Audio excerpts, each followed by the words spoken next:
Yeah, we're here at the Oral Leisure Centre, and first over the line here in the MIlford and Letterkenny area was Councillor Liam Blaney. Liam, you're back for another crack at it in Lifford. A tough campaign, and I suppose tough in the sense that there was an expectation that whatever happened you were going to be re-elected, and that's always a dangerous start point.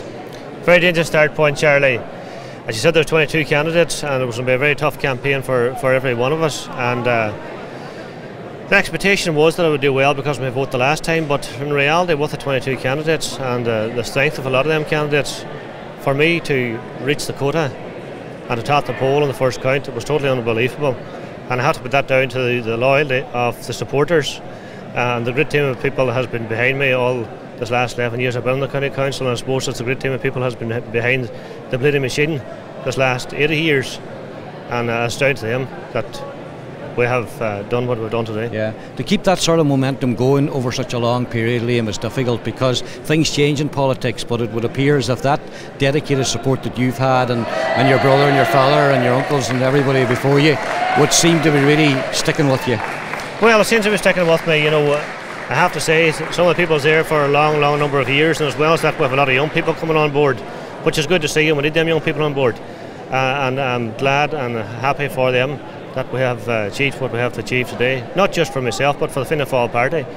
We went out with 3 seats, people were chatting about us going to take 4 seats, but in reality when you see Dessie Larkin had retired, who's an excellent councillor, we were come back in here with 2 sitting Fianna Fail councillors, and you know, to take 3 seats was going to be a fight. To take 4 was going to be a bonus, which I never thought was on from day one. Yeah, we've took the 3 in fairly good style as well, and you know, I have to thank the people for that. Yeah, and there was a challenge in that because I mean Fianna Fail obviously suffered greatly from what happened pre the last general election, and every time we hear about the austerity and the situation the country's in, Fianna Fail are still mentioned despite the fact that they've been out of government for those 3.5 years.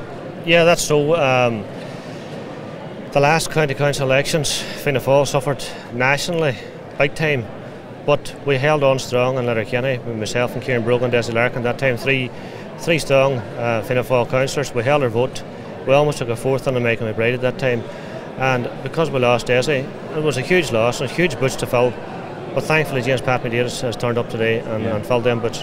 And if we look not only in this area but in the other areas, Fianna Fail have held their own pretty well. The local party, the local supporters have stayed true to the party despite the fact that at national level there's still a lot of criticism there, and we see the government party's taking a real bashing this time, Liam. Yeah, well, the government party took a real bashing this time, like Fianna Fail did the last time, I suppose, except for we were different up here in Donegal, which we're trying to say we're different anyway. We're famous for. we're famous for being different, but I'm lost now. No, just making the point to you that obviously the government party this time have taken a real bashing, so it's a similar situation. Yeah, well, the government parties have taken a real bashing, but the people haven't forgot.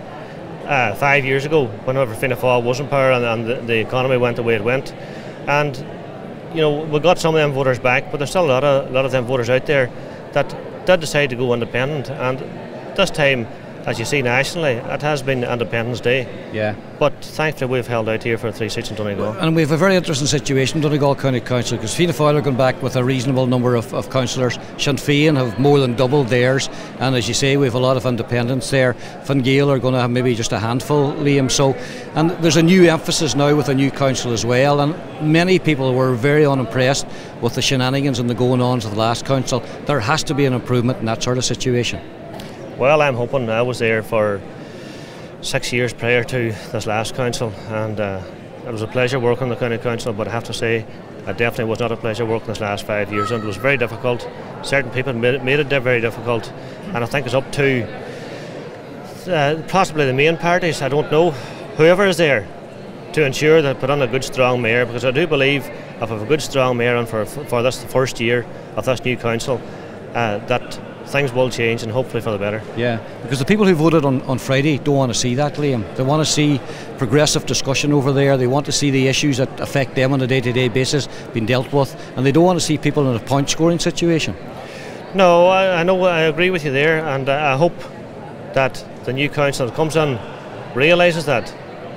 But, you know, I'm not that confident seeing the number of, or some of the councillors that are elected, that it will be any better. But I do hope And I do believe if the proper mayor's in place, a good strong mayor, and we start off on the right footing, that we can work together for the betterment of this county. Yeah, because it's interesting, up in Glenty, Seamus O'Donnell said to us he felt that a new code of conduct needed to be put in place there as well, to allow the business to continue when the councillors are there doing their business, rather than some of the things that we've seen this time. Well, there is a code of conduct there. You know, I don't know if we need a new one or not. I think if the code of conduct that was there was enforced properly by the number of mayors that has been there this last 5 years, I do not believe that we would need a new code of conduct. Yeah. I think we need people to realise that the code of conduct is there for the councillors, set by the councillors, and they have to work by it, but unfortunately that didn't happen and it wasn't enforced. And can you see the councillors working as a unified body representing Donegal, rather than, you know, sort of isolating themselves into their party situations? I would like to think what you're saying is correct, Charlie, but you know, with the number of new independent councillors that's elected this time, it will be very interesting to see if that comes through or not. Yeah, because we've talked to a few of them and they've basically said to us they're going to be independent, and I've sort of suggested to them, well, how can you be? You know, you can be a lone voice up there, but you're not going to get anywhere, and surely it's better to try and, you know, amalgamate with people. But some of them have said to us, no, we're not going to do that. We've been elected as independents and that's what we're going to do. The problem there is they could be more disruptive than anything else. Well, I don't know about that now, but 5 years ago, this time 5 years ago, there was a number of independents elected and they said they were going to be independent. They didn't turn out to be independent. They supported the government parties. Fine Gael and Labour went together with independents, and the independents backed them the whole way, even as far as the last budget, where our mayor, who was supposed to be independent, supported Fine Gael Labour, and we were trying to take down the council at that time, specifically on water charges, because we felt that strong about it. But you know, we seem to be independents on that time. Yeah. Hopefully these independents will be that much stronger and will stand alone as what they're elected to do. And finally, you're carrying on the legacy of a great family name and a great political family, not weighing too heavily on the shoulders, Liam. You're still going to manage it, are you? Well, it's not easy, but I'll try and manage the best I can for the next 5 years. We'll see what happens after that. I wish you well. Thanks, Liam. Thanks very much. Thank you. Thanks, Liam. Thanks a million. Appreciate it. Thanks very much.